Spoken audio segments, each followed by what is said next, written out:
الحمد لله رب العالمين والصلاة والسلام على سيد الأنبياء والمرسلين أما بعد قال الله تعالى في القرآن الكريم فأعوذ بالله من الشيطان الرجيم بسم الله الرحمن الرحيم يا أيها الذين آمنوا اتقوا الله صدق الله العظيم ابھی میں طفل مکتب ہوں نواعظ ہوں نہ فرزانہ ابھی میں طفل مکتب ہوں نواعظ ہوں نہ فرزانہ صدائے دل میں گونجی ہے سنا دوں حق کا پروانہ محترم سامعین کرام السلام علیکم ورحمۃ اللہ وبرکاتہ آج میری تقریر کا موضوع اور پیغام یہ ہے کہ اللہ کے بندو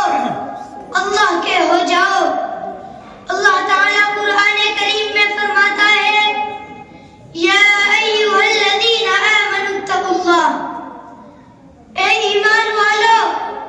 اللہ سے ڈرو لیکن افسوس ہم نے گناہوں کو اپنایا اور اللہ کو بھلا دیا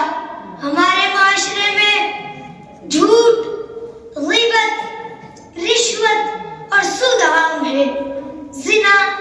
بدنگاہی اور بے حیائی بڑھتی جا رہی ہے بد زبانی بدگمانی اور ماں باپ کی نافرمانی عام ہو گئی ہے اللہ کے بندو یہ سب گناہ ایمان کو کھا جاتے ہیں اور آخرت برباد کر دیتے ہیں اس لیے سنو چھوڑ دو جھوٹ بولنا چھوڑ دو غیبت کرنا چھوڑ دو سود اور رشوت لینا دینا چھوڑ دو بدنگاہی کرنا چھوڑ دو بدگمانی کرنا چھوڑ دو بد زبانی کرنا چھوڑ دو ماں باپ کی نافرمانی کرنا چھوڑ دو دوسروں کا دل دکھانا میرے عزیزو اللہ کے بندے وہ ہیں جو گناہ چھوڑ کر نیکی اپناتے ہیں تو آؤ شروع کر دو نماز پڑھنا شروع کر دو ماں باپ کی خدمت کرنا شروع کر دو سچ بولنا شروع کر دو دوسروں کو خوش کرنا شروع کر دو اللہ اور اس کے رسول سے محبت کرنا شروع کر دو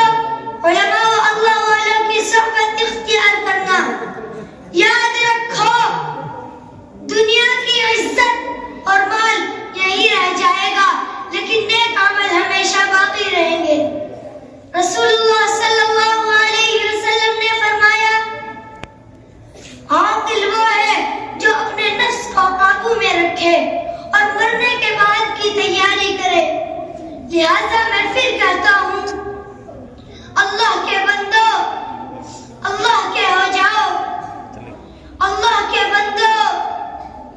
اللہ کے ہو جاؤ میں کس درد سے کہوں اللہ کے بندو اللہ کے ہو جاؤ چھوڑ دو گناہ اور شروع کر دو نیکیاں اللہ تعالی ہمیں سچی توبہ اور نیک عمل کرنے کی توفیق عطا فرمائے آمین غنیمت سمجھ زندگی کی بہار غنیمت سمجھ زندگی کی بہار کہ آنا نہ ہوگا یہاں بار بار اللہ اللہ کر لے تو اس قدر اللہ اللہ کر لے تو اس قدر اللہ اللہ رہ جائے اور نفس جائے مر وآخر دعوانا ان الحمد للہ رب العالمین